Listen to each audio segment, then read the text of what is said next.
Assalamualaikum warahmatullahi wabarakatuh. Good afternoon, ladies and gentlemen. Welcome to the ISPG Talk, second series of pre-event, the fourth ISPG Research Forum 2021.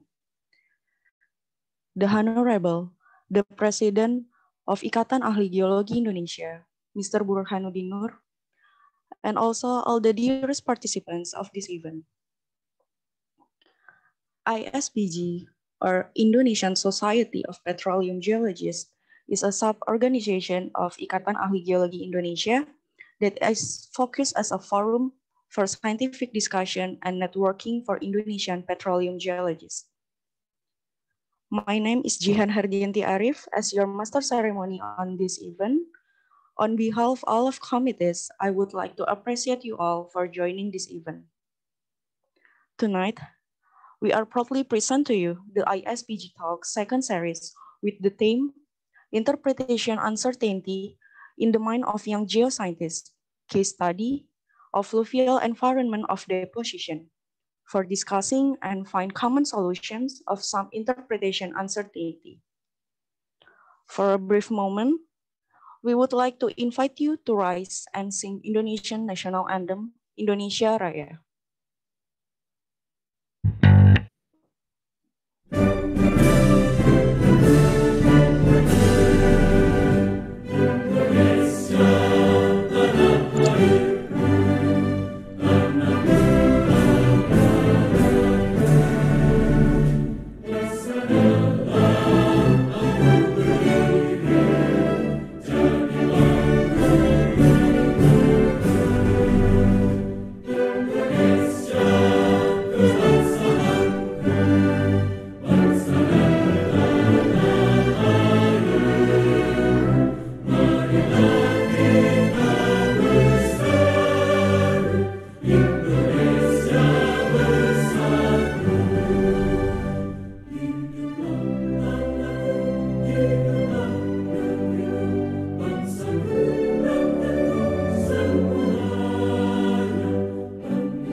Thank you.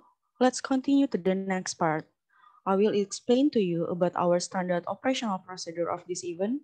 First, your display name or your nickname must be the same as the registration form.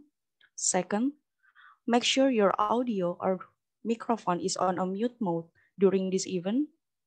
Third, please always to on your camera during this event if it is possible. Thank you.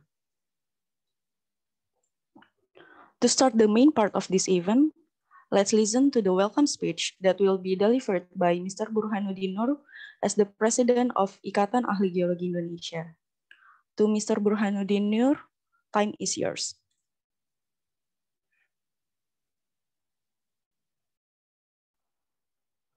Thank you very much, Ms. Jihan. Assalamualaikum warahmatullahi wabarakatuh. Waalaikumsalam warahmatullahi wabarakatuh. Good night, everybody, all the participants and the speakers today, Mr. Budi Rahim. And first of all, we have to say Alhamdulillah. In this moment, we have a good, healthy, and we can meet in this good event or pre-event for ISPG Research Forum. And the title is Interpretation Uncertainty in the Mind of Young Geoscientists, Case Study of Fluvial Environment of Deposition. In my opinion, this topic is very great and good for the students, also the professional. And I would like to appreciate and thank you very much to ISPG Research Forum, which always give good topic and also good speaker to share all the knowledge in geoscience, especially in petroleum geoscience. And also, I would like to thanks for the speaker, Mr. Budi Rahim, for the sharing.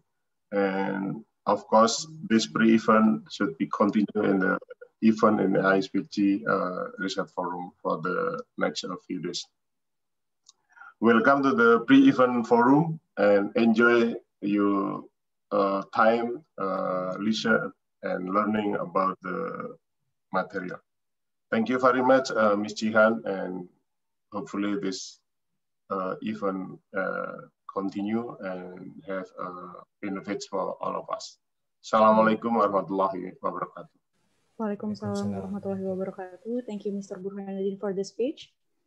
Now, we will continue to the main part that we've been waiting for.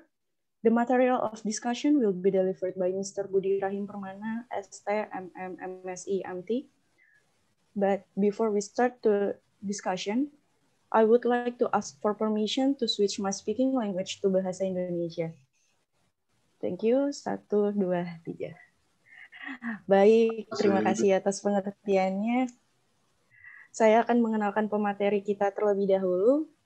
Bapak Budi Rahim Permana merupakan lulusan Teknik Geologi Institut Teknologi Bandung pada tahun 2003, kemudian melanjutkan studi magisternya di INI Corporate University pada bidang Management of Energy and Environment pada tahun 2003 hingga 2004. Kemudian mengambil gelar lagi di bidang Reservoir Geophysics di Universitas Indonesia pada tahun 2006 hingga 2008, dan terakhir mendapatkan gelar Master Degree Petroleum Engineer di ITB pada tahun 2014 hingga 2017. Untuk karir profesional beliau, awal mulanya sebagai Reservoir Geologist di INI Indonesia pada tahun 2004 hingga 2007, kemudian melanjutkan karirnya sebagai Earth Scientist di Chevron pada tahun 2007 hingga 2011, kemudian menjadi Senior Geologist di Rocksar pada tahun 2011 hingga 2012, dan sekarang pada tahun 2012 hingga sekarang, maksud saya, menjadi seorang Senior Geologist di ConocoPhillips. Sekilas mengenai beliau, sebelum memulai presentasi, saya ingin menjabarkan mengenai sesi tanya-jawab terlebih dahulu. Sesi tanya-jawab dilakukan setelah presentasi materi telah selesai. Untuk peserta yang ingin bertanya, silakan menuliskan nama, afiliasi, dan pertanyaannya di kolom komentar. Panitia akan memilih pertanyaan yang akan dijawab ataupun didiskusikan nantinya. Untuk mengefisiensikan waktu, mari kita mulai sesi presentasi materi yang akan disampaikan oleh Bapak Budi Rahim Permana. Kepada Bapak Budi, dipersilakan. Baik, terima kasih Mbak Jihan. Assalamualaikum warahmatullahi wabarakatuh. Terima kasih atas kesempatannya. Begitu juga yang saya hormati Bapak Burhan. Terima kasih atas pengantarnya sebelum kita mulai. Mudah-mudahan ini bermanfaat buat kita semua. Ini berarti saya share desktop di sini ya?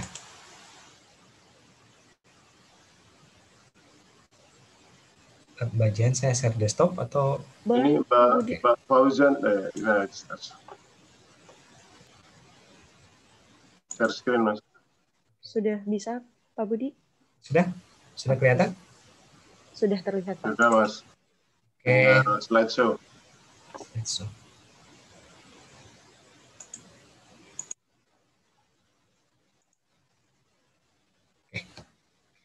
Jadi tema yang kita usung pada malam ini tentang interpretation uncertainty in the mind of young geoscientists. Mungkin ini cukup krusial bagi kita semua, terutama bagi teman-teman yang memulai karirnya di dunia bawah tanah, di dunia subsurface, karena sebenarnya dunia bawah tanah ini dunia yang goib sebenarnya, tetapi kita mencoba mempredik apa yang ada di bawah tanah itu, dan supaya kita bisa mengekstrak secara optimum resource atau mineral yang ada di bawah tanah itu. Dalam kasus ini kita nanti akan sedikit belajar tentang fluvial environment.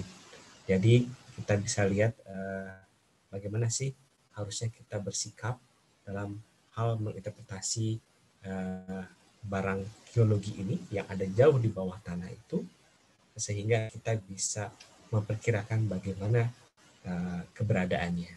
Sebenarnya topik ini sudah dipresentasikan tahun 2019 di Jogja, ketika itu ada Joint Convention, dan sekarang kita coba angkat lagi dengan beberapa contoh kasus supaya menjadi pembelajaran bagi kita sebagai geoscientist, baik itu geologis maupun geofisikis, sehingga kita bisa menginterpretasikan barang-barang geologi ini dan mengetahui uncertainty-nya. Outline dari diskusi kita malam ini, kita akan membahas tentang subsurface uncertainty itu sendiri, karena ini yang paling krusial. Kita harus tahu apa itu subsurface uncertainty. Terus selain itu, bagaimana tentang imaging. Jadi bagaimana kita menggambarkan kondisi bawah tanah itu dan isu-isunya yang ada terdapat di proses imaging ini. Setelah itu akan kita bahas tentang subsurface interpretation itu sendiri, apa aja sih yang kita interpretasikan. Selanjutnya kita akan belajar sedikit tentang fluvial geology, karena yang masalah fluvial ini sesuatu yang unik karena dia tidak melampar kemana-mana, jadi dia restricted area, dia ada di area-area tertentu, sehingga kalau kita bisa mengidentifikasinya, itu salah satu kunci sukses kita dalam mengekstrak minyak dan gas yang ada di batuan yang didepositkan dalam bentuk fluvial. Nah, nanti setelah itu baru kita lihat bagaimana sih teman-teman kita, teman-teman anak-anak muda kita yang sebagai geoscientist menginterpretasikan hal ini. Kita ada beberapa hasil survei yang kita lakukan dari teman-teman yang geoscientist ini, bagaimana mereka menginterpretasikan. Nanti kita bisa lihat hasilnya itu dan apa sih rekomendasi ke depannya. Ini saya ambil dari film Moana. Kebetulan anak saya cukup senang juga dengan film Moana itu, tapi ada kata-kata yang cukup berhubungan dengan kita sebagai geoscientist. Di situ disebutkan we are explorer, reading every sign. Jadi sebagai explorer, kita sebagai geoscientist harus peka melihat atau membaca setiap tanda-tanda yang ada di situ. Nah, hal ini nanti teman-teman bisa lihat ketika hasil survei dari workshop itu, bagaimana teman-teman yang muda-muda ini reading every sign, melihat semua tren, melihat ada data-data yang bisa kita gunakan, karena data yang kita dapatkan itu cukup sedikit, tidak banyak, sehingga untuk mengoptimalkan itu kita harus reading every sign. Oke, sekarang balik lagi ke subsurface uncertainty. Jadi kita tahu bahwa sebagai geoscientist kita bekerja di lingkungan bawah tanah yang deal dengan uncertainty. Kenapa dengan deal dengan uncertainty? Karena objek yang kita bahas, objek yang kita cari itu tidak bisa dilihat dan diukur secara langsung. Kita tidak bisa melihat barangnya itu, sehingga ada ketidakpastian dalam mengidentifikasinya. Selain itu, ketika kita mengobservasi itu dari data yang terbatas. Dengan demikian, dengan data yang terbatas ini, kemungkinan untuk mendapatkan model itu kemungkinan besar tidak satu model. Mungkin perlu dicamkan kepada teman-teman semua bahwa dengan limited data, kita tidak boleh come up dengan hanya single model. Kita bisa lihat di sini nih, ini salah satu contohnya dibahas dalam publikasinya Relbeck tahun 2011. Ketika kita punya hal seperti ini nih, kita identifikasikan sebagai channel send di sini, dan kita bisa lihat juga mungkin ini biar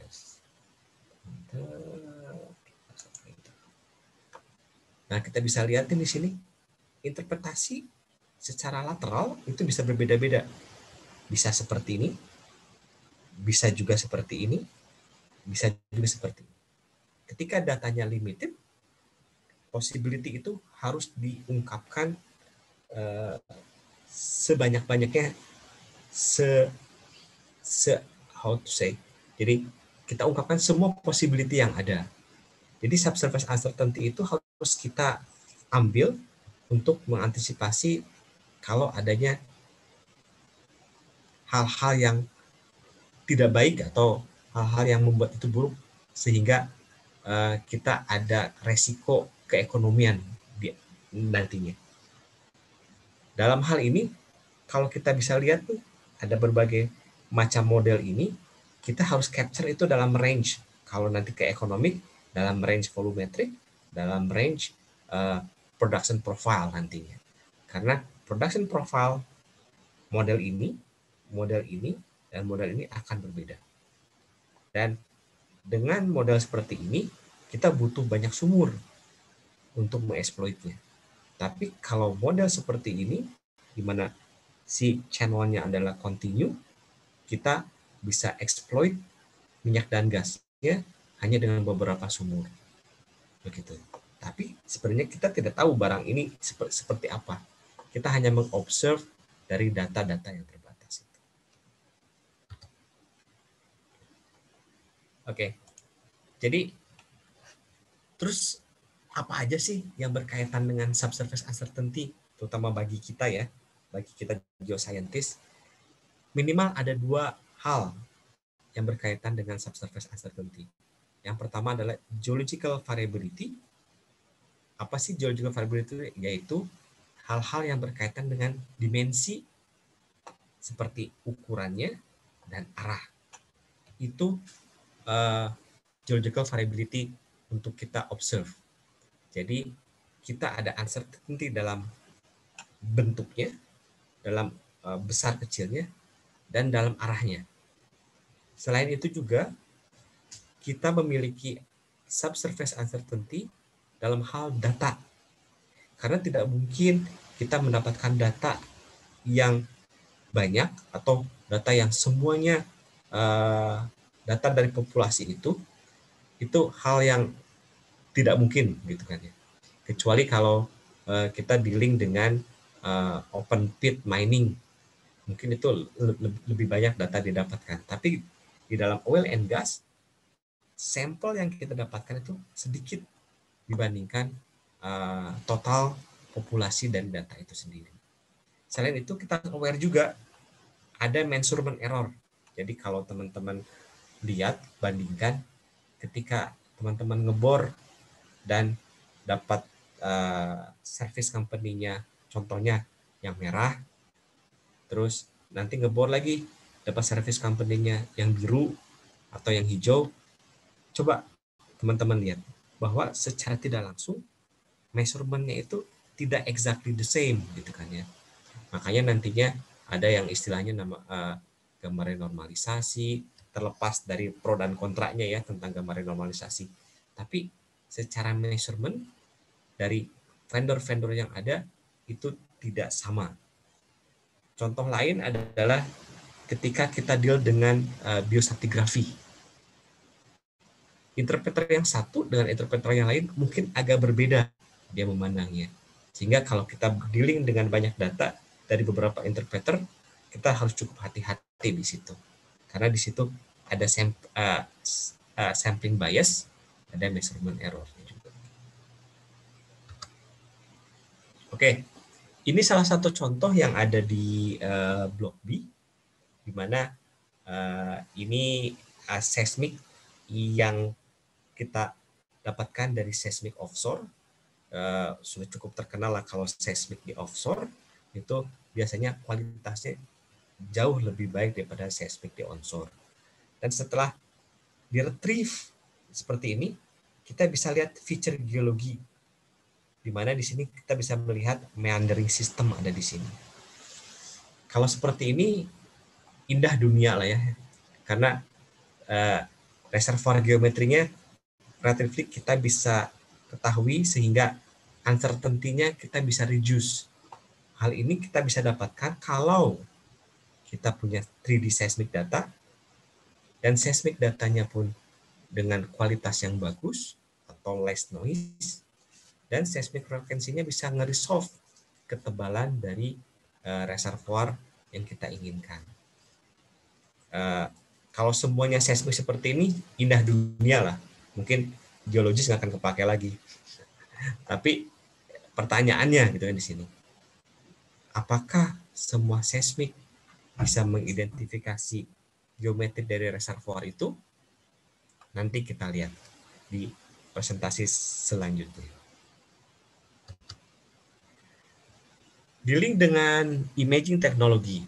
Kalau sebagai analogi, di sini kita bisa melihat ada perbedaan metode dari di sini contohnya USG lah. Yang 2D USG, ada 3D USG, ada 4D USG. Kalau teman-teman bisa lihat, kita bisa melihat adanya perbedaan kualitas dari image yang kita dapatkan. Begitu pula dengan seismik. Nanti kita bisa lihat ada beberapa contoh untuk memperlihatkan perbedaan imaging dari tipe-tipe seismik yang kita dapatkan. Nah, ini salah satu contohnya nih. Teknologi mengimage dan ini realitanya. Sama di dunia oil and gas juga imaging, dan setelah di image kita buktikan dengan pengeboran, dan dengan pengeboran yang cukup sebenarnya kita bisa mendapatkan bahwa realitinya bagaimana. Apakah image itu menggambarkan realiti yang ada atau tidak. Di sini di dunia kedokteran tebalnya kulit mungkin cuma 2-3 mm. Seismik itu ukurannya mungkin kilometer. Jadi uncertainty atau teknologi untuk mengimage barang geologi yang ada di bawah itu, kita bisa bayangkan bahwa itu quite complicated, dan kalau bisa menggambarkan kondisi geologi, kita sangat beruntung. Tapi tidak di semua hal kita beruntung. Nanti kita lihat contohnya. Nah, kalau kita bisa bayangkan kalau teman-teman punya seismik tahun 60-an, terus di-compare dengan tahun 70-an, tahun 80-an, itu secara akuisisi macam-macam ya teknologinya. Cuman di sini ketika kita mendesain akuisisi seismik, ada yang cukup penting nih di sini yang namanya fault. Fault ini bagaimana si gelombang itu merambat ke suatu titik tertentu dan ditangkap sama si receiver berapa kali data itu, gelombang itu melalui titik yang sama, dan kembali lagi ke si recordingnya di sini. Semakin banyak fault, biasanya data kita, imaging kita semakin bagus. Dan kalau memang cukup wide dalam hal azimut untuk data akuisisi kita, biasanya kita bisa mendapatkan hal lain. Salah satu contohnya adalah analisis RVO, sehingga kita bisa melihat mengkarakterisasi reservoir kita atau geologi kita bisa lebih mendalam di situ. Tapi sayangnya kalau kita deal sama lapangan-lapangan lama yang akuisisi seismik tahun 70-an, hal itu agak susah didapatkan. Ini salah satu contohnya, ketika kita punya fault yang banyak, kita bisa melihat bahwa dalam gathernya kita banyak mendapatkan sinyal, dan dari sinyal itu nantinya diproses, dan setiap sinyal itu nanti akan saling menguatkan sehingga kita bisa melihat image dari benda atau geometri dari reservoir yang kita inginkan.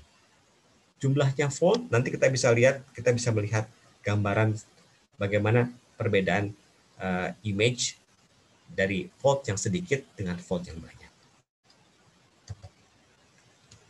Nah, selain itu kita bisa lihat juga nih perbedaan antara seismic 2D dengan seismic 3D. Pada umumnya kan orang ya udahlah 2D dulu, nanti setelah teridentifikasi baru 3D. Di sini digambarkan bahwa sukses rasio atau chain of success dalam wildcat atau eksplorasi menggunakan 2D dan 3D ini cukup signifikan berbeda. Dalam development mungkin tidak begitu jauh berbeda, tapi bagi saya sendiri sih sebagai geomodeler, dengan adanya 3D seismic itu lebih mereduce kita dalam uncertainty dari geometri dari reservoir itu, dengan catatan jika seismiknya bisa meresolve geometri dari reservoir yang kita inginkan.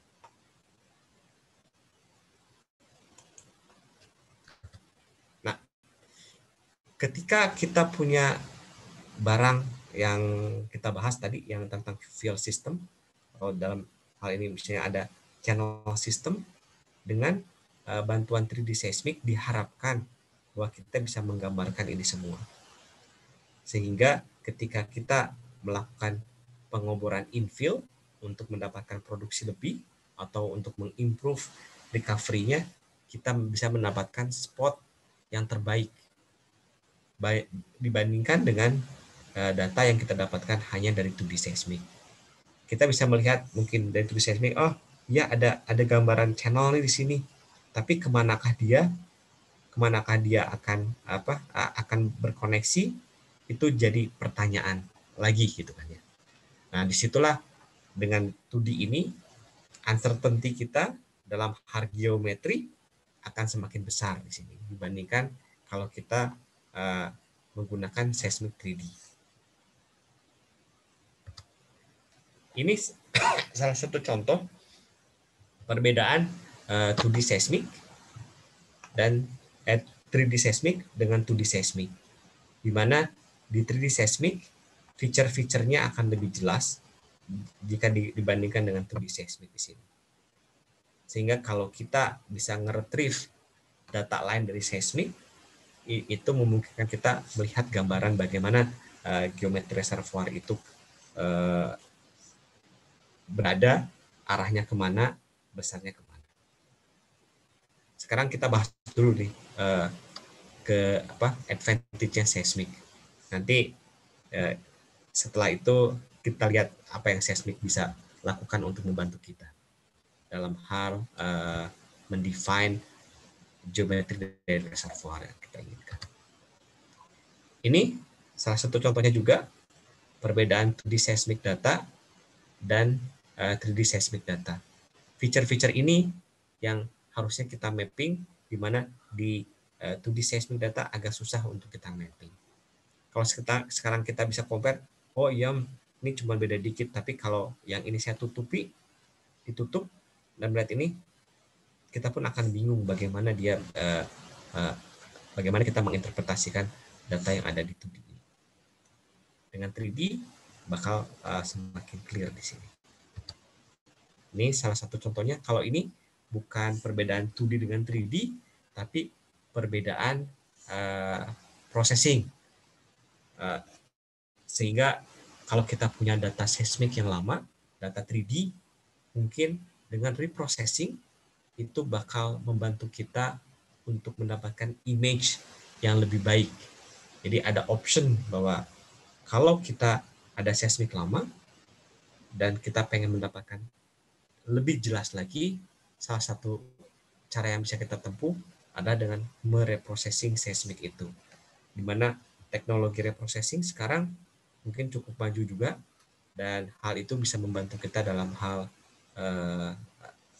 mereduce uncertainty dari geologi yang kita dapatkan.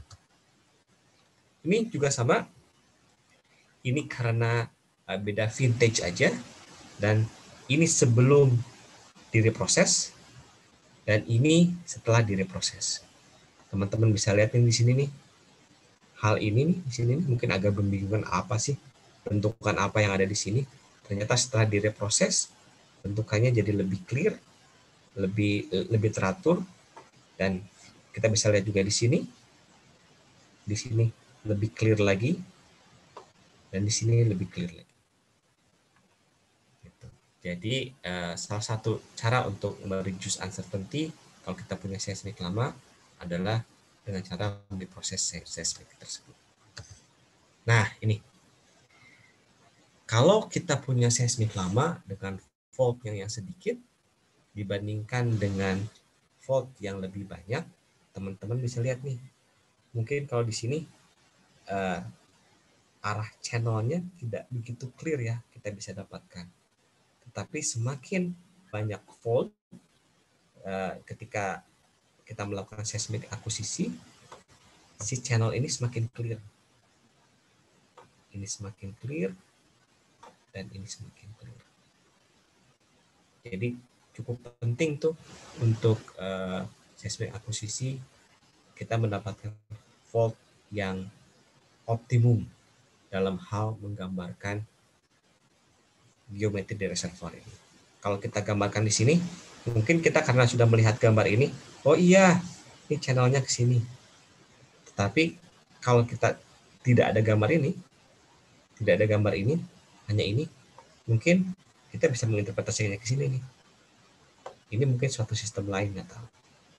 Ini kemana? Begitu. Oke.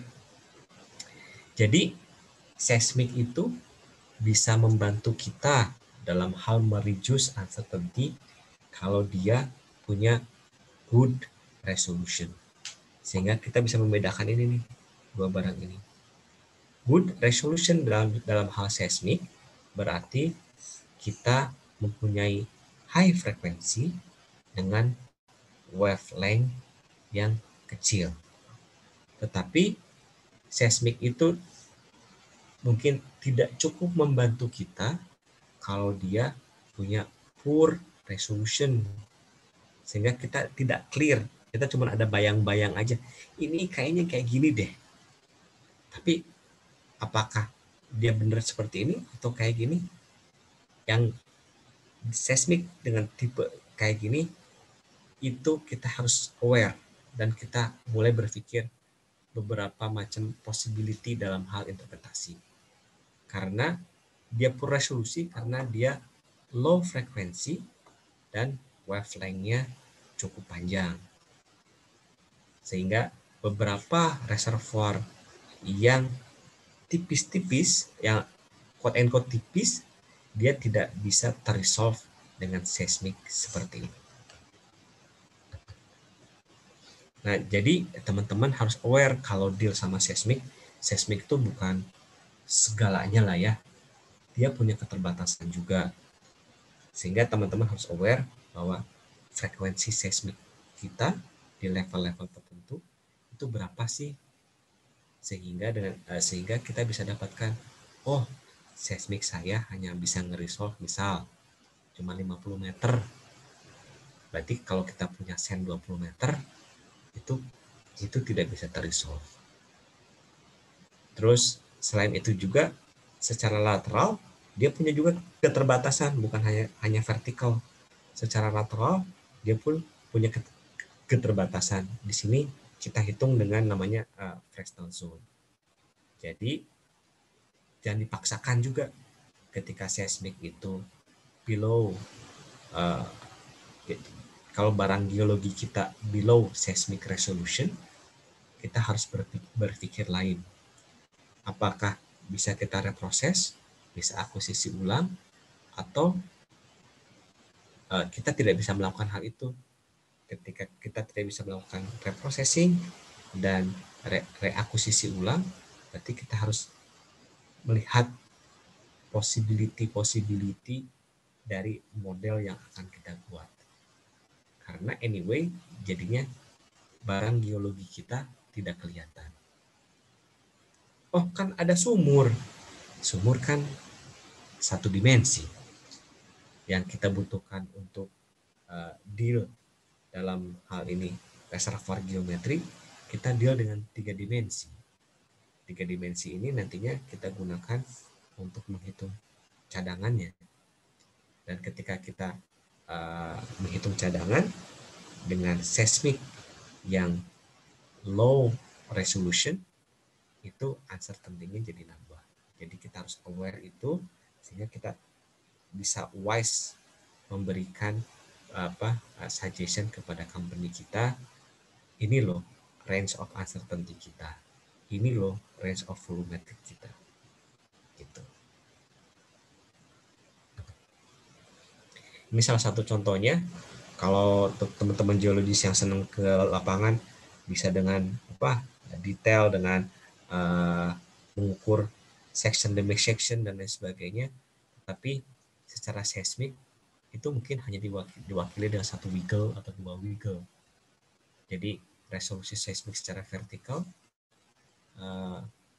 itu tidak sedetail yang ada di sumur, dan di sumur pun tidak sedetail apa ada yang di core atau di outcrop.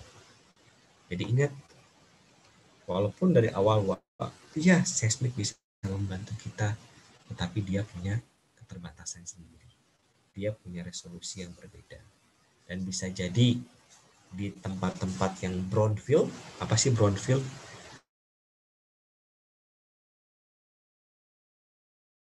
Opportunity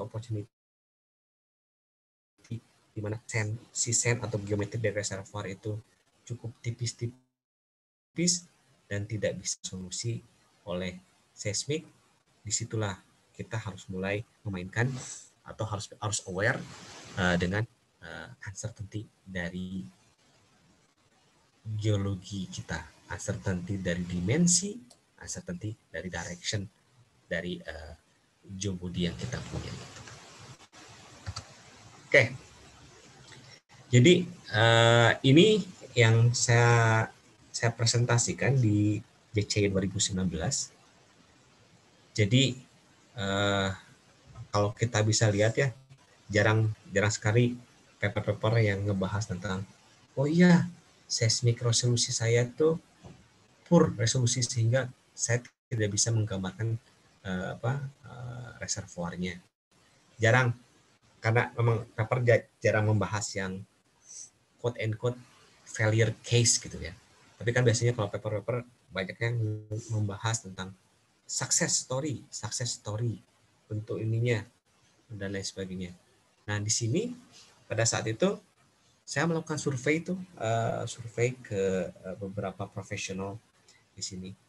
Jika kita punya seismic offshore, apakah semua reservoir itu bisa kita lihat? Geometrinya bisa kita lihat. Gitu. Nah ini ya jawaban dari teman-teman profesional yang ada. Jadi walaupun di seismic offshore, tapi mungkin hampir setengahnya barang geologi yang mereka kerjakan sehari-hari itu tidak bisa dilihat persis reservoir geometrinya dengan seismik. Ada beberapa hal yang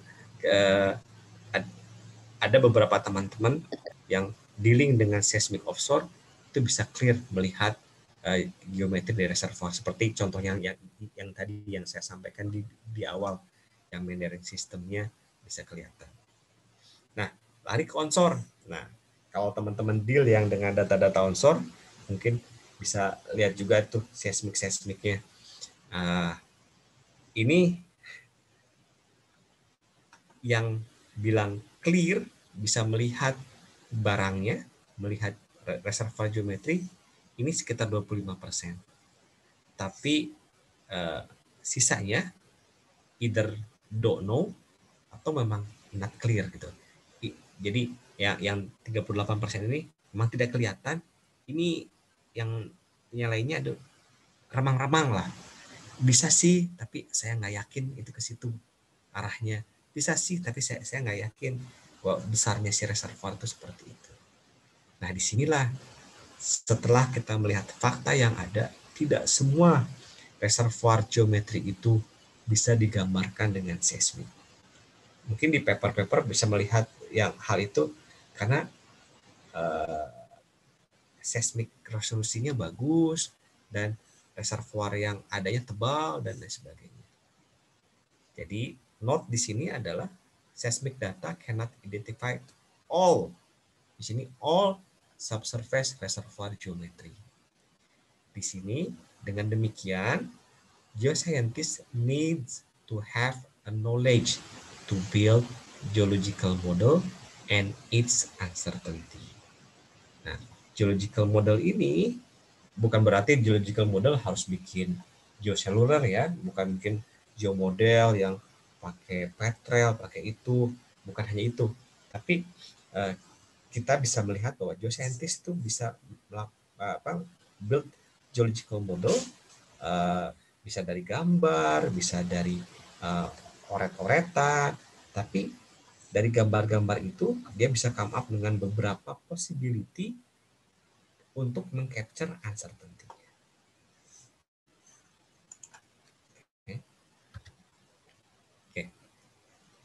Oke, sebentar.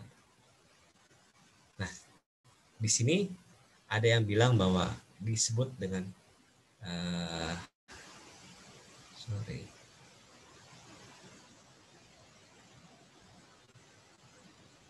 kebanyakan secara tradisional orang itu atau kita lah ya, geoscientist, ketika dihadapkan dengan data, biasanya kita hanya menghasilkan single best case conceptual interpretation. Nah, ini yang di notice sama ada di paper di sini, dan itu disebut dengan traditional interpretation. Jadi kita melihat bahwa dari hal yang traditional interpretation itu ada suatu kelemahan. Kelemahannya apa? Yaitu dia tidak menginkludkan uncertainty. Dalam hal ini uncertainty dari bentukan geologi itu. Terus ada pertanyaan juga, dengan data yang tadi, data yang limited atau observe data yang terbatas, apakah hanya satu geological concept yang bisa meng-under data itu? Sebetulnya tidak, gitu kan ya. Jadi dengan demikian kalau kita punya data dan kita bisa mendapatkan beberapa alternatif, itu lebih baik kita kita gambarkan, lebih baik kita perlihatkan bahwa kemungkinan hal terjadi A, B, C, D, E, F itu ada loh, gitu kan ya. Karena nanti hasil dari geological concept kita, geological modeling kita itu menjadikan data-data bagi manajemen untuk take risk dari barang geologi yang ada di bawah. Nah, dengan demikian dimention di sini bahwa multiple model should be created in an interpretation workflow. Nantinya setelah kita ada beberapa model, nanti kita bisa melakukan validity untuk melihat bahwa model mana sih yang acceptable, dan model itu pun nanti pun kita bisa validasi kalau kita ada data-data baru. Bisa jadi juga bahwa semua model yang kita propose ternyata tidak benar, bisa jadi dengan adanya data yang baru. Kalau yang model yang banyak aja tidak valid nantinya dengan data yang baru, apalagi kalau teman-teman come up dengan hanya satu single conceptual interpretation. Jadi itu yang harus kita aware, gitu ya. Di sini tahun 2015 saya lihat ada hal yang serupa dilakukan. Jadi ada survei survei ini melibatkan sekitar 400-an akademisi dan industrial geoscientist untuk melihat bagaimana mereka menginterpretasi 2D seismic data. Nah, di sini nanti dimention juga bahwa itu related dengan experience dia, qualification dia, dan interpretational teknik yang mereka gunakan. Nah, dari hasil survei ini, jadi survei ini dilakukan di Aberdeen, mereka bisa melihat bahwa kalau pengen dapat hasil interpretasi dengan kualitas yang bagus, itu beberapa parameter yang kita bisa lihat di sini. Berapa banyak sih image yang diinterpretasi oleh si user. Jadi hampir sama kita ini, geoscientist ini, mirip dengan dokter. Semakin dia senior, semakin banyak melihat kasus, dia akan menghasilkan suatu analisis yang bermutu. Jadi sama juga dengan kita geoscientist, terutama yang di petroleum. Semakin banyak kita melihat seismic image, semakin kita banyak melakukan interpretasi dan diskusi dan lainnya, itu akan meningkatkan kualitas dari interpretasi kita. Selain itu, ada juga background company di sini, dimension di sini. Jadi kalau teman-teman bisa mendapatkan experience di major oil company, gitu kan ya, mungkin buat teman-teman yang fresh grade bisa magang lah, bisa intern lah, dan untuk mendapatkan experience ini itu lebih bagus juga didapatkan, karena di sini biasanya mereka udah punya standar-standar untuk melakukan hal yang berkenaan dengan interpretasi. Sama juga, semakin banyak kita pindah-pindah dalam hal kita interpretasi di daerah Sumatera Selatan, Sumatera Tengah, terus pindah-pindah cekungan, itu akan memperkaya kita dalam hal interpretasi. Dengan demikian, view dari interpretasi kita akan cukup kaya di sini. Di sini jam terbang nih di sini. Dan kalau dalam hal seismic interpretasi, itu structural geology experience itu cukup mendukung untuk mendapatkan high quality seismic interpretation. Nah, selain itu, bagaimana sih untuk memperbaiki atau improving interpreter performance? Di sini di paper ini mereka mention bahwa yang harus didapatkan dari seorang geoscientist adalah mereka mengerti geological evolution. Karena dengan mereka mengetahui geological evolution dari suatu basin atau suatu daerah akan menghasilkan interpretasi yang lebih baik dalam hal interpretasi dari data seismik yang ada. Selain itu, geoscientist juga required. Jadi ketika kita mau bikin model, mau apa tuh, coba digambar model yang akan kita bikin itu seperti apa. Karena dengan gambar itu bisa menjelaskan sesuatu tentang evolusi dari geologi itu ke interpretasinya. Dan selain itu, dengan gambar ini itu bisa memudahkan kita model kita tuh mau seperti apa sih di kita. Jadi kadang-kadang masih kita perlukan tuh pensil warna, mungkin karena background saya geologis, itu masih kita bisa gunakan prior to creating a geology.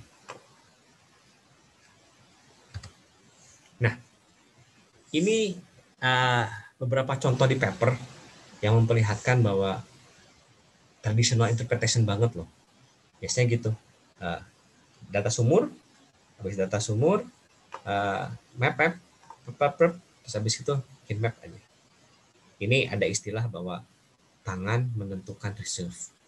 Jadi dengan tangan siapa yang ini kita bisa melihat bahwa reserve-nya bisa nambah, bisa berkurang. Nah, kalau kita come up hanya dengan sebenarnya kita nggak tahu di bawah ini apakah emang bentuknya kayak gini. Ini emang well controlnya cuma ada di sini nih. Bentukannya kayak gini. Ada bisa jadi kan ada gambar lain, bentukan lain yang meng-under data-data ini. Dan biasanya kalau kita deal dengan hal seperti ini, dengan gambar-gambar seperti ini, pada umumnya seismiknya tidak nge-resolve reservoir kita. Seismiknya tidak bisa menggambarkan reservoir, sehingga kita terpaksa melakukan modeling dari data-data sumber. Seismiknya mungkin hanya mengontrol secara keseluruhan atau secara garis besar untuk si strukturnya saja. Ini salah satu contohnya. Mungkin kalau teman-teman bisa melihat beberapa paper juga yang memperlihatkan seperti ini dan come up dengan one single interpretation. Ini contoh lain untuk mengukuhkan bahwa one single model yang ditawarkan, which is seismiknya tidak meresolve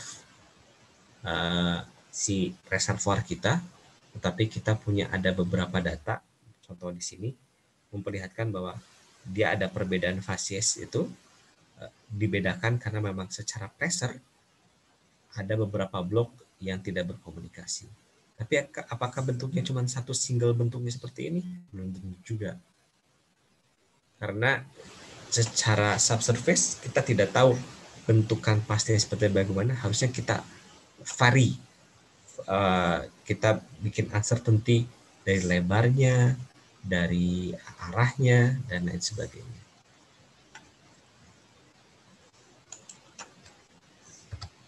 Oke, ini salah satu contoh dari multi-realization yang digunakan di geoseluler.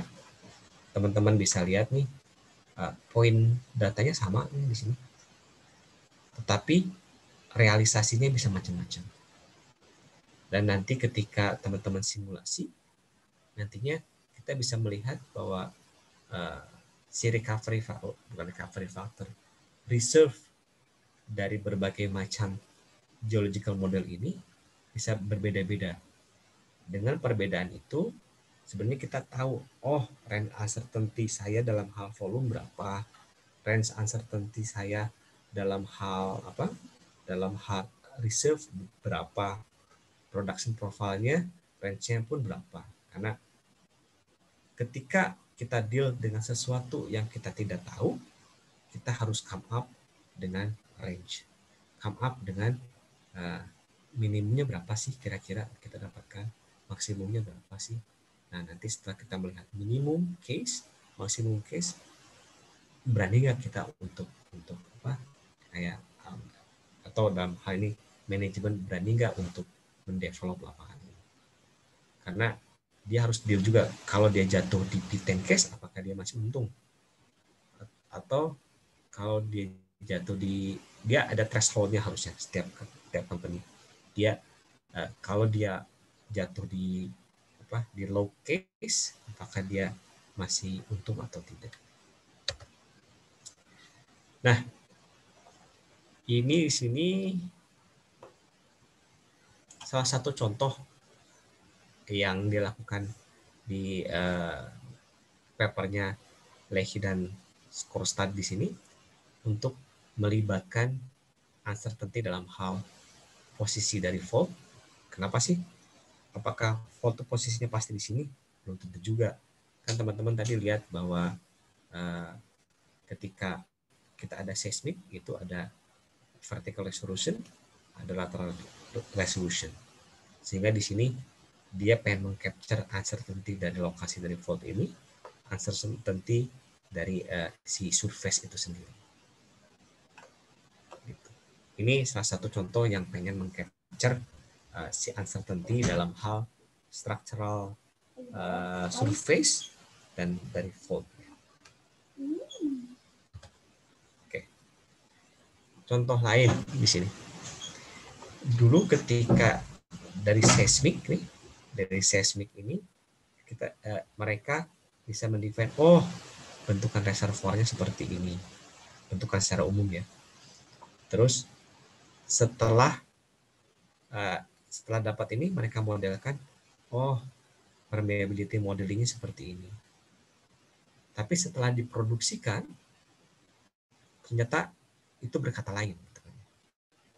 Nah, mungkin di sini dia tidak come up dengan berbagai macam alternatif dari interpretasinya, karena dia ngambil bulk partnya aja di sini.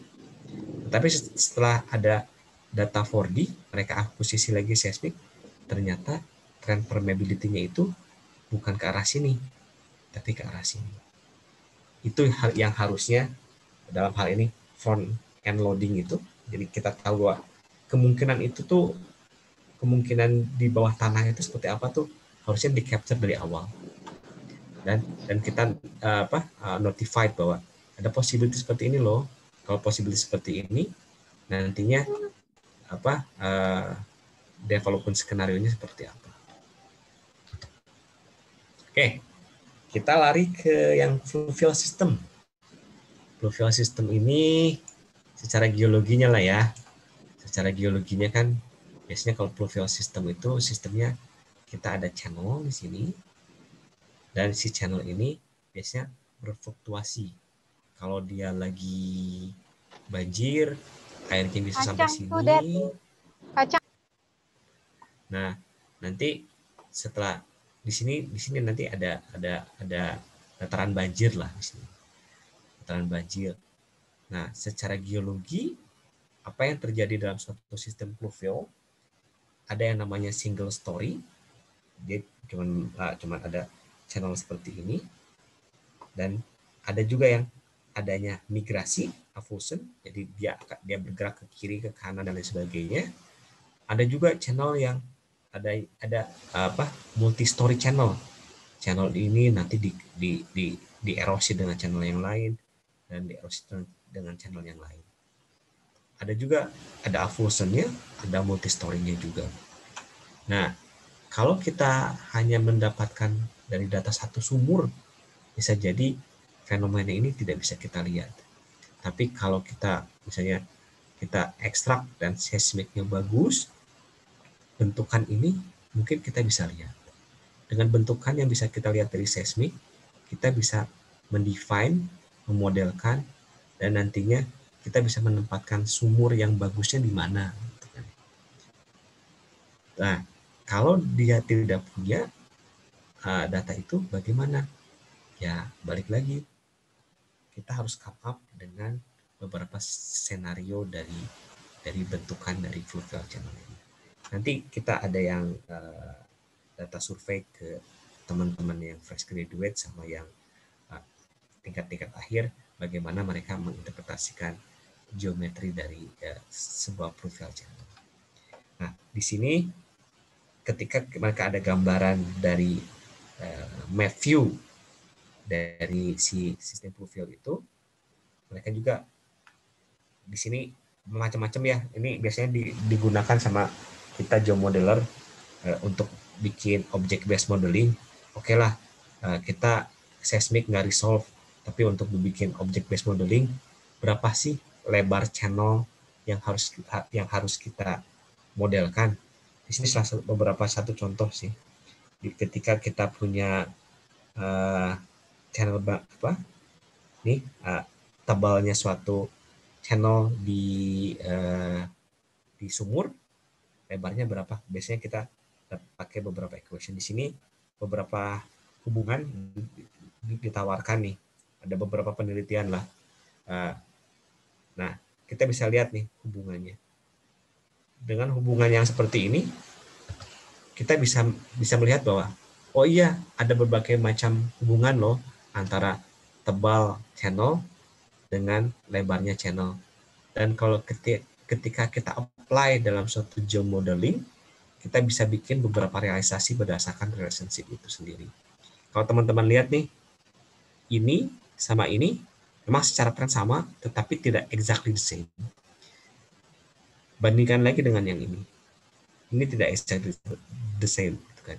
Nah, mereka melakukan pemodelan ini dengan equation hubungan yang seperti ini.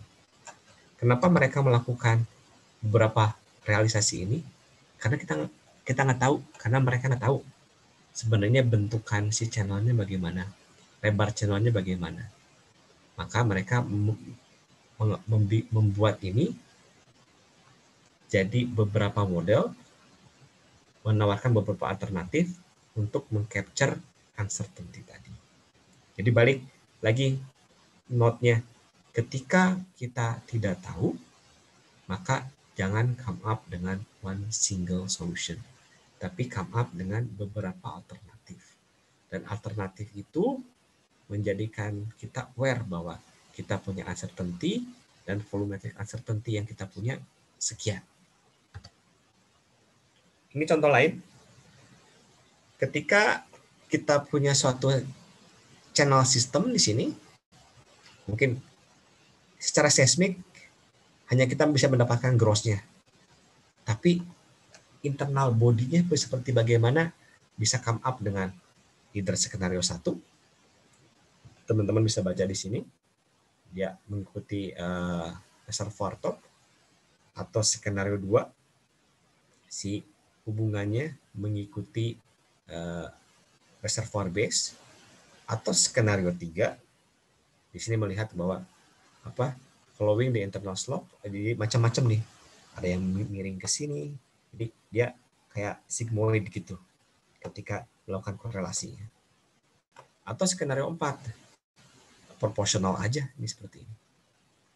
Nah, kalau kita melakukan hal itu dalam hal modeling, nanti kita bisa melihat jadinya modelnya dari skenario 1, 2, 3, 4 akan menghasilkan sesuatu yang berbeda.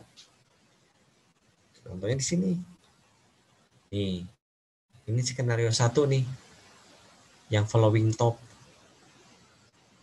Ini skenario 2, yang following base. Ini skenario 3, yang sigmoid tadi bentukannya. Ini yang proporsional. Ya nggak apa-apa sih, beda-beda gitu kan ya. Terus ngaruhnya kemana? Ngaruhnya nanti ke production profile yang kita punya. Karena di sini nantinya kan memperlihatkan hubungan antar sel. Hubungannya bagaimana? Sehingga dengan beberapa skenario ini akan menghasilkan range volumetric yang berbeda, range dari cumulative production yang berbeda. Kenapa cumulative production-nya beda-beda? Karena connection antara selnya beda-beda. Mana yang benar? Nggak tahu. Karena kita nggak tahu. Karena data kita hanya seperti ini. Kita mencoba memodelkan. Nanti si hal ini dapat diketahui mana yang benar seiring dengan produksi. Jadi nanti ketika sudah diproduksikan, kita bisa melihat tuh dia tuh cenderung yang kemana nanti. Jadinya nanti akan di calibrate mungkin dengan, kalau dia connected semua, di calibrate dengan namanya material balance. Volume kita itu setelah diproduksikan, nanti kita mengetahui apakah cenderung ke P50-nya, atau ke P90-nya, atau ke P10-nya. Di Indonesia banyak lah kasus-kasus, mungkin kasus-kasus yang deep water, yang malah jadi produksinya akhirnya cenderung ke P10-nya. Atau ada, seingat saya ada lapangan di Natuna, dia malah ke P90-nya. Jadi dulunya dipredik P50-nya misalnya 100, ternyata dari data produksi udah melewati 100. Dia cenderung ke P90. Tetapi yang perlu diingat ketika awal kita mengkarakterize reservoir kita, ketika kita tidak tahu, data kita tidak mumpuni, itu kita harus come up dengan multi realisasi, multi model, sehingga menghasilkan range dari volumetri kita, range dari cumulative production kita, sehingga kita aware bahwa oh iya, saya harus invest berapa di sini. Apakah ini kalau nantinya jatuh ke P10 kita masih bisa survive, kita masih bisa mendapatkan untung atau tidak. Nanti jadi ke decision dari manajemen itu untuk mendevelop lapangan itu dengan mengetahui range dari uncertainty-nya. Range volumetric uncertainty yang dihasilkan dari multi modeling realization untuk mengcapture uncertainty dari geometri reservoir kita. Oke. Tadi kita bahas. Nah sekarang ini sih kalau sekarang yang kita bahas kita bisa melihat ini namanya ada Kali Cimanuk. Jadi kalau kita terbang dari Jakarta ke Jogja, biasanya teman-teman lewat utara dulu tuh si pesawatnya. Kita bisa melihat nih ada Kali Cimanuk. Kali Cimanuk itu dekat Cirebon, ada dekat Jatibarang. Dia ada bentuknya seperti ini nih. Tapi pas workshop kita tidak kasih tahu bahwa dia itu di Kali Cimanuk. Jadi pas workshop ini kita lakukan beberapa tahun, total grup yang kita dapatkan itu 55 grup. Umumnya tiap grup itu terdiri dari 3 sampai 5 orang. Jadi kalau ini mungkin ya 100-an lebih responden lah, terdiri dari teman-teman yang profesional atau senior undergraduate student dari beberapa university. Nah, kali ini apa yang kita kasih ke teman-teman yang profesional atau senior, para senior itu, kita kasih map dari fluvial ini, yang which is kalau di presentasi ini kan kita tahu itu Sungai Cimanuk. Tapi di sini yang kita kasih itu blank. Jadi kita punya fluvial ini di sini, ada fluvial ini di sini. Nah, kenapa sih di workshop ini dilakukan per grup? Karena dengan dilakukan per grup itu ada diskusi untuk mengcapture beberapa possibility. Karena tiap orang harusnya sih dia punya pendapat macam-macam. Nah, mereka diminta untuk menginterpretasi kemana sih si arah dari sungai ini mengalir gitu kan ya. Nah, nanti setelah mereka melakukan interpretasi, mereka diminta untuk menjelaskan apa sih alasan dari interpretasi mereka, mengapa demikian. Cuman memang dari awal udah di-brief dulu bahwa geological object itu uncertain, dengan limited data, limited observation, dan lain sebagainya. Kita lihat nih hasilnya dari teman-teman dari 55 kelompok itu. Kalau disamerikan, yang kita lihat, kita bisa kategorikan yang A itu mereka come up dengan one single interpretation. Seperti ini. Yang B sama C, mereka aware bahwa mereka punya uncertainty dalam menyambungkan ini. Ada yang come up dengan 2 case, minimum case, high case. Ada come up dengan 3 case. Mungkin ini minimum case-nya, ini mid case-nya, ini high case-nya. Tapi yang menarik, walaupun itu hanya sedikit, ada beberapa teman-teman yang dia mengcapture geological trend. Mereka melihat nih, sungainya yang ini secara general arahnya ke sini loh. Yang ini arahnya ke sini loh. Ini ada possibility loh kita ke sini. Bentukannya seperti ini. Dan come up juga, tapi bisa juga kan enggak. Sebenarnya pola pikir itu yang harus kita build ke teman-teman yang profesional atau mahasiswa geoscience lebih lanjut, bahwa hal ini yang harus kita pikirkan, beberapa alternatif dari interpretasi kita dan tren dari barang geologi yang kita punya. Kalau kita balik lagi ke filmnya Moana, We Are Explorer, we reach every side. Jadi semua tanda-tanda itu kita lihat apa aja sih possibility-nya. Nah, kalau kita lihat nih, 56% itu come up dengan single interpretation. Nggak tahu apakah memang bingung atau saya berpikiran karena sejak mungkin dari SD, SMP, SMA kita tuh belajar math ya. Kadang-kadang kan satu titik dengan satu titik kita berpikirnya sesuatu yang linear, titik dan titik ya harus kita jadi garis gitu kan ya. Nah, barang-barang geologi mungkin tidak bisa kita pikirkan secara linear gitu kan, walaupun ada beberapa yang behaviornya seperti linear. Cuman di sini kebanyakan teman-teman hampir dari setengahnya come up dengan one single solution. Enggak kok, enggak single solution. Iya betul, tidak single solution, tapi arahnya sama, cuman gerejek-gerejeknya aja yang beda. Gitu. Terus beberapa teman-teman ada dengan masih 1-2 alternatif, ada yang 3 alternatif, ada yang 4 alternatif, dan sebagainya. Inilah kondisi dari yang geoscientist kita dalam hal menginterpretasi. At least dari 55 kelompok yang kita lakukan survei.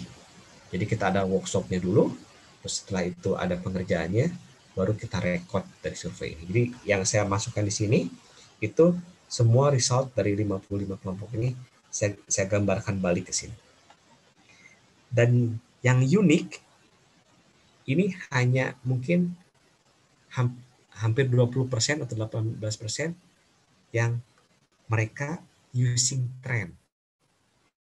Jadi mereka pakai trend, mengidentify, iya loh, ini ada trend loh, trennya ke sini loh. Maka mereka gambarkan, ini ada possibility bentukan sungainya seperti ini. Gitu. Jadi makanya kesimpulan dari workshop itu dan surveinya, most of the group come up with one single solution, which is harus kita avoid dalam hal mengcapture subsurface uncertainty. Most of the group have a linear interpretation by connection to edge of the river with some sinusoidal pattern. Nah, most of the participants still did not have a paradigm of subsurface uncertainty. Most of the participants did not aware about geological trend. Atau bisa saya balik, hanya sedikit dari grup itu yang aware tentang geological trend. Nah, conclusion dan recommendation-nya, due to limited observation data, karena kita ini terutama di oil and gas ya, kita tuh datanya tuh limited. Jadinya kita sebagai geoscientist harus mengincorporate uncertainty paradigm. Si uncertainty ini harus kita aware, gitu kan ya, dalam hal menginterpretasi subsurface data. Selain itu, kita terus harus mengasah nih untuk mengobserve geological trend untuk mendapatkan akurat. Beda ya, akurat sama presisi ya. Kayaknya kalau dalam hal menginterpretasi barang-barang geologi di kita di dunia oil and gas, presisi akan agak sulit. Tapi mungkin akurat masih bisa kita dapatkan dalam hal menginterpretasi barang-barang geologi itu. Di sini, the survey has shown to us that there is a room for development of young geoscientists in Indonesia, especially karena memang yang saya lakukan, yang kami lakukan, survei ini dan workshop ini di Indonesia untuk having better understanding of incorporating uncertainty into subsurface data interpretation. Nah, ini mungkin peran-peran teman-teman kita yang ada di universitas untuk mendevelop atau membangun pengertian dalam hal pengertian untuk tentang uncertainty dari subsurface data interpretation, sehingga kita bisa come up dengan beberapa model, beberapa alternatif yang bisa mengcapture range of uncertainty yang kita punya. Mungkin itu, ini teman-teman yang kita lakukan workshop sama surveinya. Terima kasih semua. Ada beberapa teman-teman juga yang kita belum masukkan di sini, tapi most of it dari teman-teman ini. Gitu, mungkin saya kembalikan ke MC kali ya. Silakan. Baik Pak Budi, terima kasih atas pemaparan materinya. Ya. Saya ingat tuh Pak Budi yang survei terakhir. Saya pernah ngerjain kayaknya di kampus dulu. Kayaknya saya masuk deh jawabannya. Ya, di mana dulu? Saya Universitas Brawijaya, Pak Budi. Oh iya. Oke, terima kasih ya Pak. Mungkin kita saatnya memasuki sesi tanya jawab untuk para peserta dan Pak Budi. Silakan untuk para peserta yang memiliki pertanyaan dapat menuliskan pertanyaannya di kolom komentar, atau mungkin mau langsung bertanya melalui mic, silakan di raise hand dulu ya, baru nanti kami akan nyalakan mic-nya. Mungkin sembari itu juga para peserta dapat mengisi lembaran feedback dengan cara melalui scan code QR yang ada di screen atau melalui link yang ada tertera pada screen juga.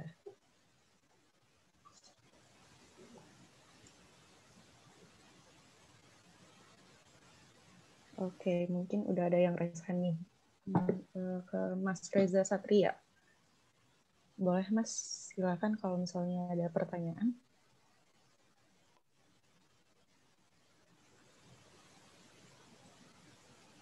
Silakan Mas Reza. Assalamualaikum, kedengaran suaranya? Sudah. Waalaikumsalam. Ini mah udah senior. Masih belajar, Kang. Terima kasih Kang Budi atas pemaparannya. Menarik sekali ini, membuka wawasan sebenarnya sih. Jadi mungkin pertanyaan saya mungkin lebih ke umum ya, mungkin umum tapi mungkin ada kasus-kasus tertentu gitu. Jadi misalnya kita berbicara dari data seismik seperti yang tadi Kang Budi tunjukkan gitu ya. Seismik kita bisa meresolve geometri channel atau sand body lah gitu contohnya ya. Sehingga kita bisa mengetahui yang sand prone area kita secara lateral gitu mungkin katakanlah 30% dari area lapangan kita, katakanlah seperti itu. Nah, tapi di sisi lain sumur kita mengatakan net to gross yang kita calculated dari well itu karena lebih besar, misalnya 70% gitu. Nah, kira-kira ini untuk diskusi bersama ya, gitu. Saya mencoba mencari kasus yang sedikit ekstrim gitu. Kira-kira angka mana yang kita pakai gitu, dan kalaupun salah satunya dan kenapa, atau mungkin ada cara-cara untuk menggabungkannya gitu. Nah, mungkin seperti itu Kang Budi. Terima kasih pertanyaannya. Terima kasih Bang Reza atas pertanyaannya. Mungkin ini memancing juga nih, banyak ketika kita membuat geomodel kadang-kadang suka dipaksa statistik kita memenuhi statistik sumur. Padahal kita tahu bahwa sumur itu kita drill itu pasti pengennya di tempat yang bagus, apalagi udah seismiknya udah kelihatan, pasti ngebornya misalnya kalau ada channel yang sand prone, walaupun tidak semua yang channel itu sand prone ya, terutama di meandering system. Kalau ada yang sand prone, pasti kita nyoloknya di sand prone tuh. Mana mau kita nyolok di tempat yang shelly gitu kan ya. Nah, dalam hal itu menyebabkan kita bahwa ingat ketika kita mempopulate dalam geomodel itu dan si seismiknya clear, itu melihatkan clear dalam quote and quote ya, clear itu nggak bisa ini, clear melihatkan bahwa kita ini sumurnya itu bias ke tempat yang lebih bagus, sehingga statistik sumur dalam hal mempopulate fasies kita itu tidak bisa digunakan. Itu yang namanya statistical bias dari sumur. Apa yang kita bisa kawinkan, kalau kita seismiknya bagus, kita bisa bikin seismik inversi sebenarnya. Seismik inversi itu kita bisa melihat bahwa ada perubahan tren nih secara lateral, secara vertikal, sehingga kita bisa mempopulate sen kita itu sebenarnya harus berapa persen sih sumur, apakah sumur itu mempresentasikan lapangan kita atau bukan. Gitu sih. Pertanyaan yang bagus, Bang Reza.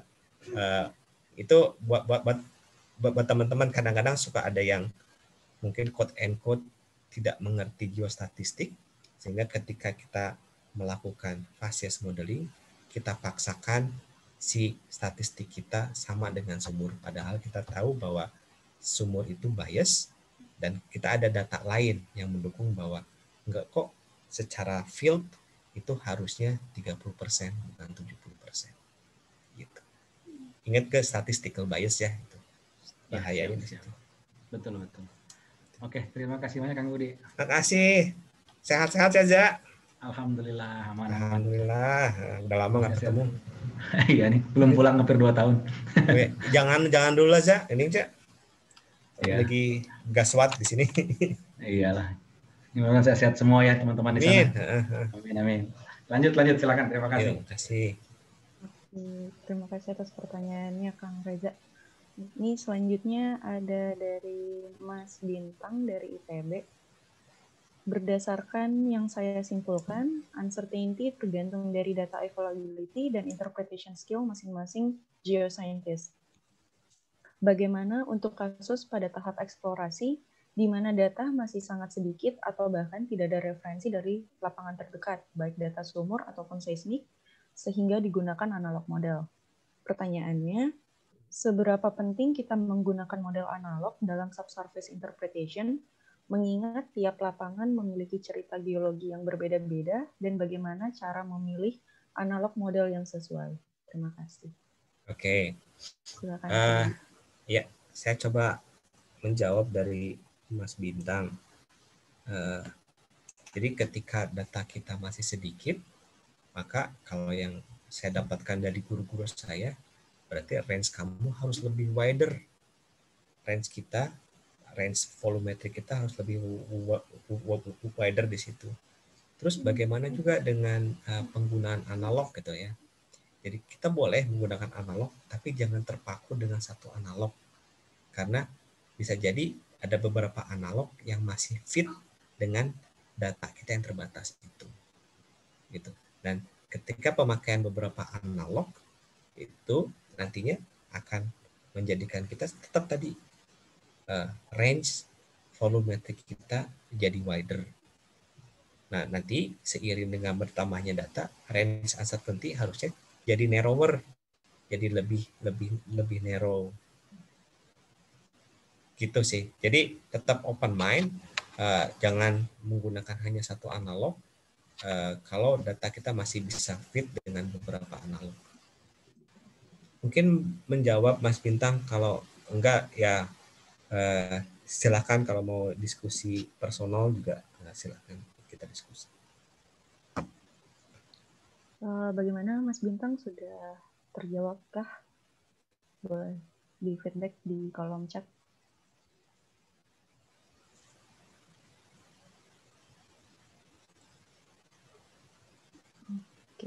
Mungkin lagi. Oh, sudah menjawab Pak. Terima kasih atas jawabannya. Oke, ini ada pertanyaan selanjutnya lagi Pak, dari Mbak Ramayanti dari UGM, katanya mau ini langsung bertanya melalui mic. Silakan Mbak Ramayanti. Oke, selamat malam Pak Budi. Selamat malam. Ya, terima kasih kesempatannya. Mau tanya ini sih, biasanya sih ini juga dialamin sama saya juga sih waktu pertama kali terjun di dunia kerja gitu kan, di migas gitu. pada dasarnya kan kadang tuh kalau misalnya di kuliah tuh kayak oh iya paham gitu kan, banyak gitu teori yang kita dapat gitu kan, side wall core paham gitu kan, real time test paham gitu kan. Nah tapi ternyata pas yang dialamin pas benar-benar terjun di dunia kerja tuh kayak bingung banget gitu, kayak ini ada data side wall core, ini ada real time test, ini ada seismic dan segala macamnya gitu. Nah ibaratnya tuh jadi ngerasanya jadi kayak tentara yang dia punya banyak senjata nih, ada granat, ada pistol, ada pisau. Dia tahu itu apa pengertiannya, apa fungsinya apa gitu. Tapi pada saat dia di medan perang, dia bingung gitu. Ini harus pakai granat dulu, apa pakai pisau dulu, apa pakai tembakan dulu gitu. Nah, kalau menurut Pak Budi nih, sarannya gimana buat kami-kami yang masih baru banget dan kebingungan untuk ibaratnya apa ya, mensinergikan lah gitu kali ya, atau mengaplikasikan ilmu yang sudah didapat di dunia perkuliahan dengan yang di dunia kerja sebenarnya gitu. Mungkin itu aja pertanyaan. Terima kasih Pak. Kalau mengacu ke pengalaman yang saya ketika pas awal dulu masuk ke dunia migas, yang ditugaskan ke saya itu jadi data loader. Data loader itu ngeload data-data gitu kan ya. Kenapa sih harus jadi data loader? Karena pas jadi data loader tuh tahu ada yang data yang aneh, data yang data yang nggak biasa, dan itu didiskusikan sama mentor saya dulu. Ternyata tidak semua data itu bisa kita gunakan. Mbak Ramayanti, misal gini, ada side wall core, dia pakai percussion.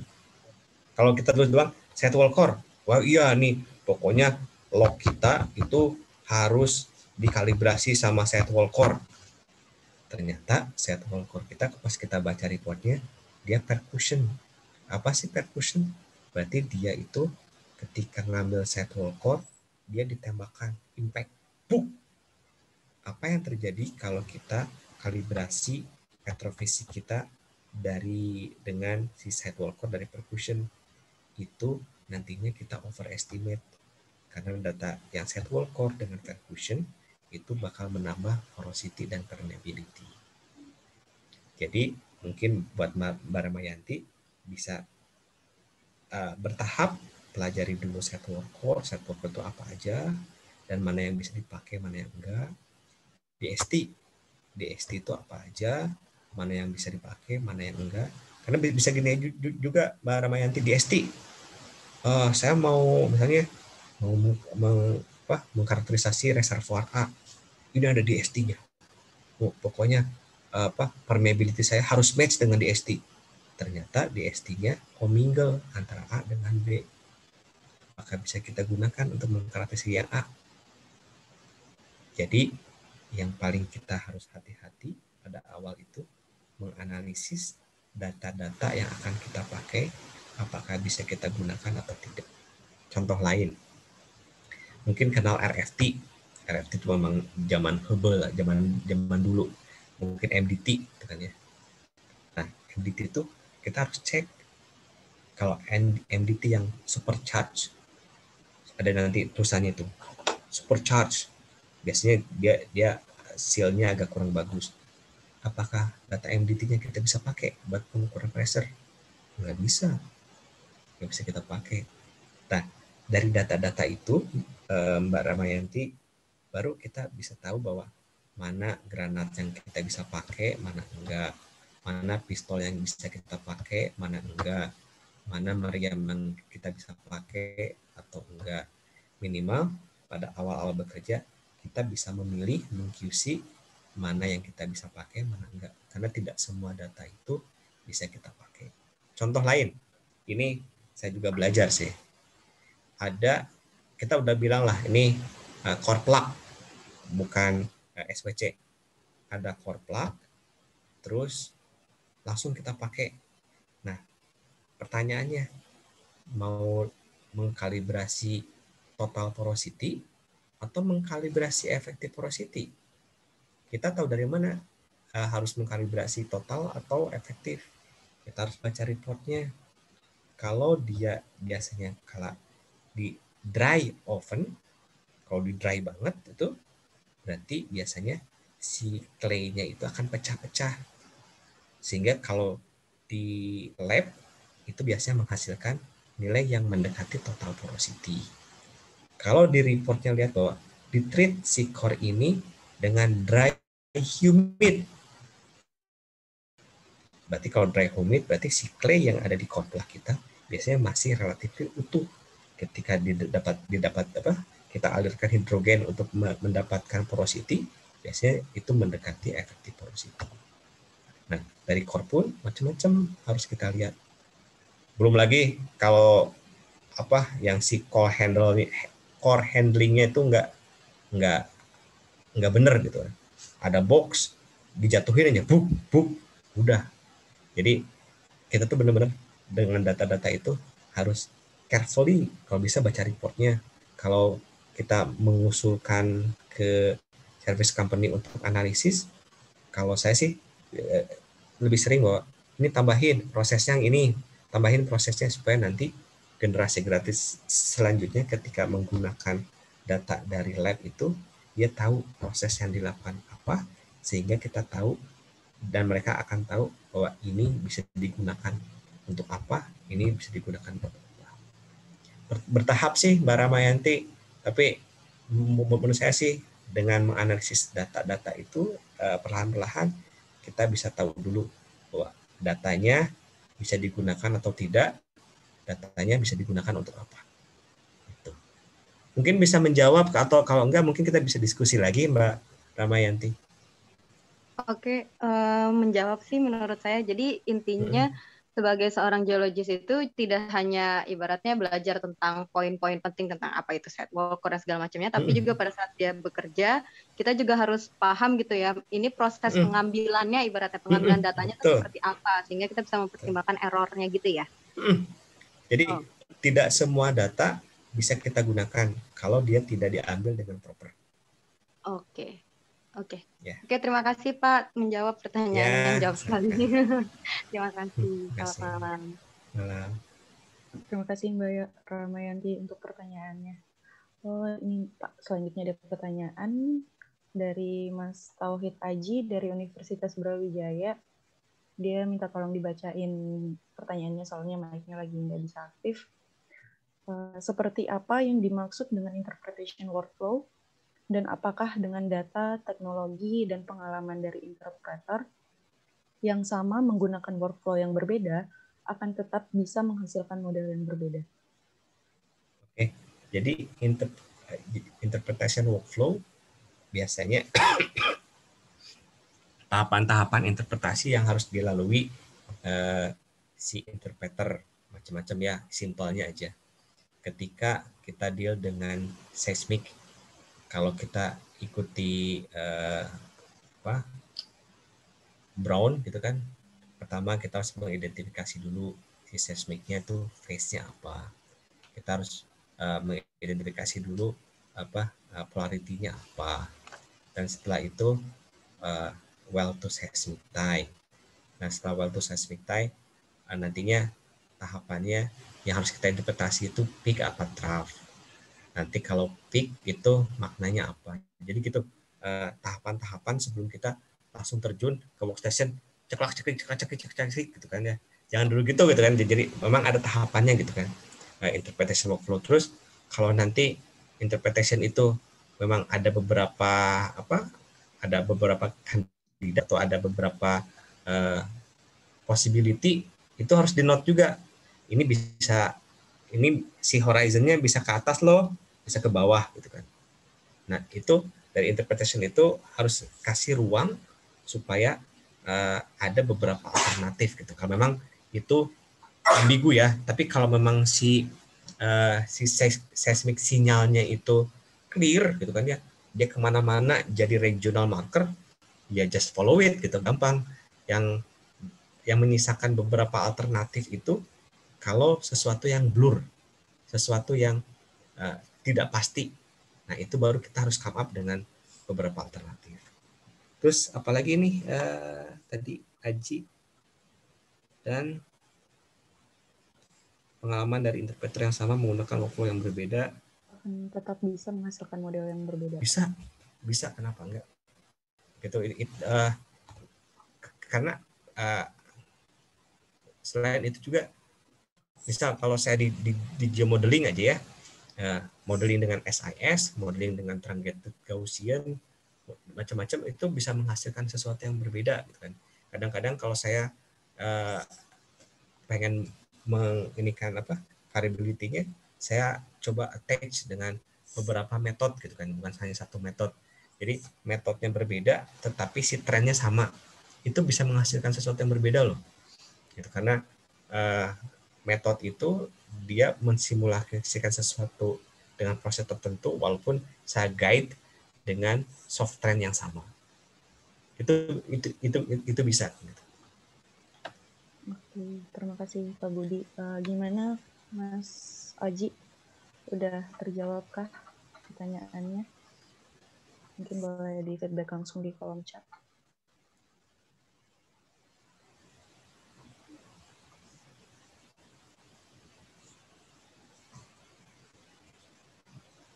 Sudah katanya Pak, terima kasih. Selanjutnya Pak, ini ada pertanyaan dititip sama saya dari anonim, katanya nggak mau disebutin namanya, katanya malu. Dari hamba Allah berarti. Ini Pak, bagaimana cara untuk meningkatkan skill interpretasi secara mandiri untuk para mahasiswa? Kayaknya ini mahasiswa sih Pak. Karena dengan adanya kondisi pandemi seperti ini membuat peluang magang untuk mahasiswa menjadi berkurang untuk bisa langsung mempelajarinya di big company langsung bersama dengan mentor profesional. Oke, ini saran dari saya sih ya. Terlepas software yang home edition atau apa gitu ya. Sebenarnya kalau kita kreatif, kita bisa mendapatkan data-data seismik yang open source. Open source itu bisa didapatkan dari data-data yang Norway, ada juga Amerika tuh kalau nggak salah tipot apa gitu. Australia banyak juga yang seismik yang kita bisa download terus for free. Mungkin sebenarnya bisa diatur sih sama teman-teman itu. Saya yakin banyak juga teman-teman profesional yang mau membantu sih untuk bikin workshop yuk gitu kan ya, bikin yuk kita belajar interpretasi gitu kan ya, terus kita dapetin datanya, mungkin teman-teman bisa lihat aku coba interpretasi deh, habis interpretasi ngundang siapa, ngundang saya atau ngundang siapa, dia mau diskusi nih kalau interpretasi kayak gini kayak gimana, interpretasi kayak gini kayak gimana gitu kan ya. Make sense nggak sih based on pengalaman Mas atau pengalaman Mbak, kalau saya ada seismik kayak gini, saya interpretasi strukturnya seperti ini gitu. Jadi tetap kita bisa mendapatkan pengalaman itu dengan mendapatkan data yang free, walaupun bukan dari Indonesia ya, dari Australia atau dari Norway. Pakai beberapa software yang mungkin masih kita bisa gunakan for free, kayak apa sih yang software buat seismik itu yang free itu OpenDetect ya. Iya. Nah, OpenDetect itu free gitu kan ya. Atau kalau enggak bisa diorganize dengan himpunannya atau dengan apanya, bisa nggak sih dapat demo license dari Schlumberger atau dari tempat lain supaya kita bisa gunakan softwarenya gitu kan. Nah biasanya saya hubungi beberapa teman di Schlumberger sih, kalau buat dapatkan demo 10 orang mereka masih mau, tapi kalau udah kebanyakan kayaknya enggak. Tapi itu bisa diorganize sih menurutku sih. Kalau memang bisanya cuman di demonya 10 orang ya di Beijing aja gitu kan, dalam 6 bulan ada 3 kali workshop gitu kan, dengan minta teman-teman Schlumberger buat dapat demo license. Untuk tutorialnya mas sekarang di YouTube juga banyak sih Jihan, untuk tutorialnya gitu. Oke, ya Pak. Mudah-mudahan bisa menjawab. Nanti kalau ada yang bisa saya bantu silakan aja. Ya Pak, ini ada pertanyaan selanjutnya dari Mbak Ica, Universitas Pajajaran. Ya. Terima kasih Pak untuk sharing di malam ini. Seperti yang tadi sudah disampaikan tentang uncertainty pada geomodeling, pertanyaannya adalah misalkan sudah ada interpretasi A dari hasil data seismik dan data well yang hasilnya itu ternyata dry hole. Sementara analog cekungan lainnya itu mendapatkan cadangan yang baik. Nah, pertanyaannya, jika kita ingin membuat interpretasi lain mengenai cekungan yang sama dengan data yang sama, langkah yang dilakukan itu membuat model yang lain atau melihat kembali kemungkinan kesalahan di interpretasi A tadi. Terima kasih, Pak. Semoga sehat selalu. Iya. Diklarifikasi dulu, biasanya kalau geomodel, itu modelnya dilakukan setelah discovery. Kalau yang buat eksplorasi biasanya masih basin modeling.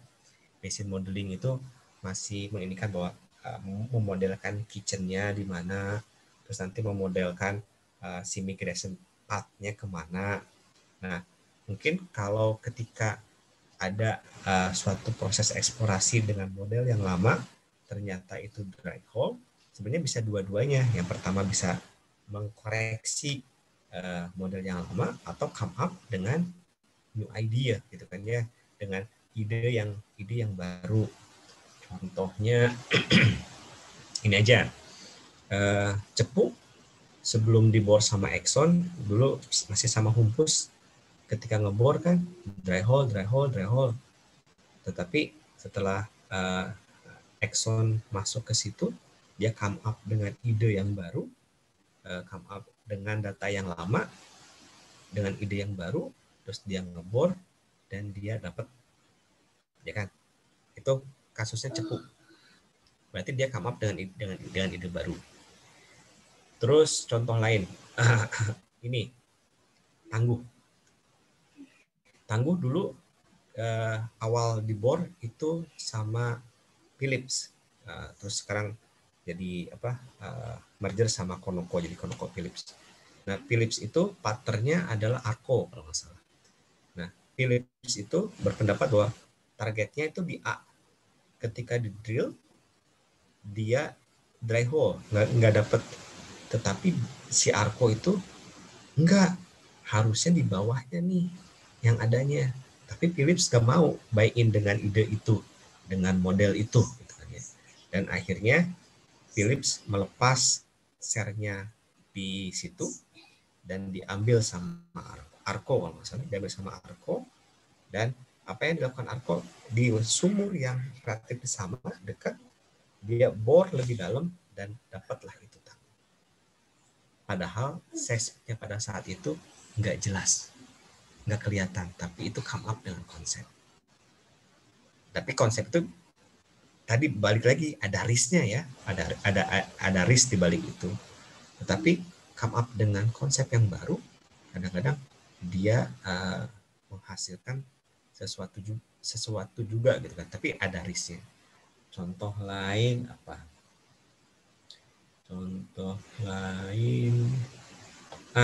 Ketika Northwest Java dulu Arco juga. Kalau kita lihat pas awal-awal Belanda ngebor di Jawa Utara kan ngebor di onshore tuh. Bor di onshore itu lapisan-lapisan itu yang dapat tipis-tipis. Tapi dengan data yang ada, dengan konsep geologi yang ada, dia aware bahwa harusnya dia menebalnya ke arah offshore tuh. Nah, setelah itu apa yang diiningin sebelum siapa gitu lupa lagi, dia ngambil block license yang ada di offshore dan discovery yang Northwest Java dia yang dulu sama BP tapi sekarang sudah sama Pertamina. Apalagi banyak yang kasus-kasus seperti itu, dulunya dry hole di situ, tapi come up dengan konsep yang baru, come up dengan ide yang baru, bisa mendapatkan titik poin di mana dia bisa mendapatkan si hidrokarbon tersebut. Jadi either dua-duanya bisa melihat dari model yang lama dan memperbaikinya sehingga kita tahu bahwa oh ternyata migration path-nya bukan ke utara tapi dia ke timur, bisa jadi. Atau come up dengan ide yang baru. Oh, ternyata harusnya yang bagus itu yang lebih deeper lagi, bukan target yang atas. Gitu. Mudah-mudahan menjawab. Baik, Pak Budi, terima kasih atas jawabannya. Mungkin untuk membaca gimana, Mbak? Oh, sudah dipahami. Mungkin pertanyaan terakhir ya, Pak.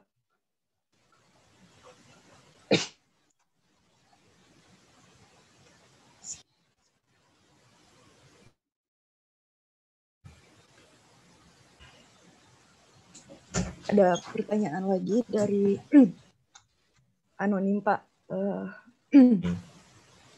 Menurut Pak Budi secara general,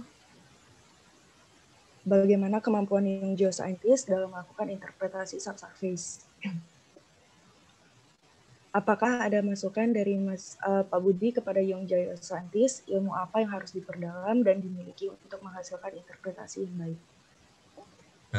Baik, kalau kita deal sama seismic interpretation, yang perlu kita dasari ke diri kita adalah pertama structural geology. Jadi kita pahami konfigurasi fault apa sih yang possible. Jangan-jangan kita narik garis, ternyata itu secara mekanik, secara ini bentukan fault itu tidak bisa terjadi di situ.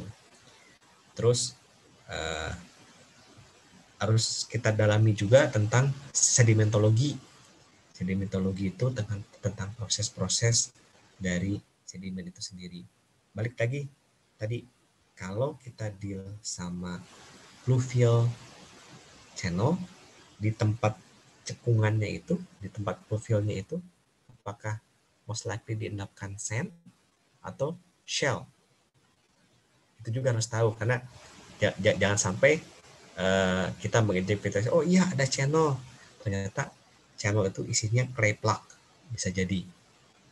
Jadi kita harus paham sedimentologi, di mana kita bisa tahu di mana sand diendapkan, di mana shell diendapkan, dan secara regional kita pun harus aware bahwa dia itu mengendapnya ke arah kemana. Balik lagi, kita harus banyak belajar baca tren. Mungkin buat yang geoscientist, banyak-banyak bacalah, banyak-banyak, kalau ini banyak-banyak baca paper, konsepnya kayak gini, konsepnya kayak gini. Memperkaya kita dalam hal knowledge, bahwa ketika kita melihat sesuatu itu, ini mirip loh ya sama paper ini, bentukannya kayak gini, possible nggak sih di lapangan saya? Ini mirip loh ya kayak gini, possible nggak sih di lapangan saya? Gitu. Mudah-mudahan menjawab Mbak atau Mas Anonim. Oke, terima kasih Pak Budi atas jawabannya. Mungkin karena waktu telah menunjukkan cukup malam ya para peserta dan Pak Budi, maka untuk diskusi malam ini kita dapat cukupkan. Sebelumnya saya ingin membacakan beberapa kesimpulan dari diskusi malam ini. Pertama, seorang geoscientist yang bekerja pada lingkungan subsurface akan menghadapi suatu uncertainty. Terdapat dua hal yang berkaitan dengan subsurface uncertainty, yaitu berkaitan dengan dimensi, yaitu ukuran dan arah, serta dalam bentuk data, baik untuk sampling bias ataupun measurement error. Geoscientist juga perlu punya pengetahuan untuk membuat model geologi dan uncertainty. Yang terakhir, come up with some solution, not only one solution. Mungkin sekian untuk kesimpulan dari diskusi kita malam ini. Now we jump to the final part. Before we end this discussion, may we take the photos together. Please, the participant to turn on your camera, and committee will take some screenshots for our photos. Is the assigned committee is ready yet? Please.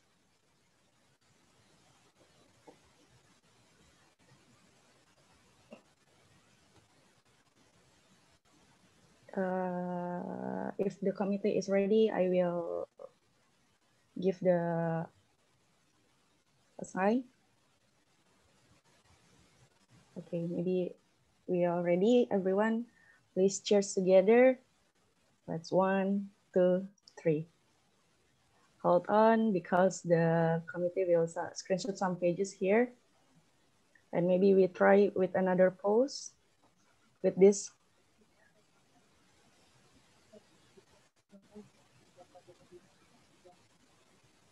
Okay.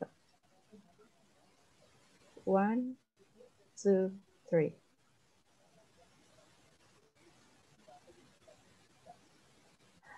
Is it enough? Okay, it's enough. Thank you for the photos, everyone.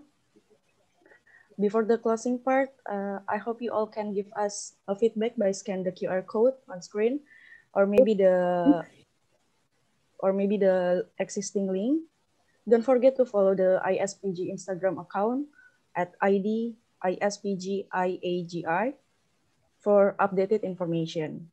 For the nearest event, we will have ISPG Talk Third Series with theme Play-Based Exploration, a systematic exploration workflow to achieve the Indonesia goal of 1 mm BOPD plus 12 CFD in 2030. Thank you, everyone. Thank you, the participant. Thank you, Pak Budi. Thank you, Pak Burhanuddin Nur, for attending this event. We are looking forward to see you in other ISPG event. May you have a great day and stay healthy. See you. Wassalamualaikum warahmatullahi wabarakatuh. Waalaikumsalam. Makasih Mas Budi. Ya, sama-sama. Makasih Mas Budi. Sama-sama Ya, Pak Burhan. Teman-teman Pak Jian. Makasih Pak. Sama-sama Pak. Kami dulu Pak Burhan, Mas Budi. Halo Mas DOS. Ya. Sehat Mas DOS. Sehat Pak, ini lagi bikin kopi tadi. Oh, Kebagi-bagi bro. Iya, biar bisa ngikutin ini. Mantap Mas, punya bermanfaat. Yuk, baik. Ini WFH apa WFO Mas Budi? WFH Pak. WFH ya. WFH terus.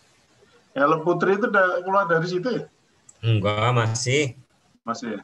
Masih. Masih di copy kan? Masih. Tapi emang spesialis buat rock fisik sih, Pak Burhan. Rock fisik ya? Rock fisik ya. Seismik ya? Iya. Ini ada di Saipul, Pak di Saipul ada. Mana di Saipul? Mana Mas Masipul, Mas? Di Pul? Oh iya, ini M Saipul Bogor. Om Juliana, Om Jul. Ada Mas Elino juga. Mas Junrial. Ya, Mas Junrial juga. Oke lah Mas Budi, sukses lah. Makasih ya. Ya, makasih semua. Mudah-mudahan bermanfaat. Amin. Jihan, makasih. Iya Pak Jul, Pak, makasih. sama-sama. Siapa lagi nih panitianya? Banyak panitia Biasa. Pak di sini Banyak juga. panitia ya. Oke, hebat lah. Oke, saya izin live ya. Assalamualaikum Mas Budi. Waalaikumsalam. Dan Mas Dos. Ya. Ya, waalaikumsalam, Pak. Mbak Jian, saya pamit dulu ya. Makasih. Iya Mas, sama-sama.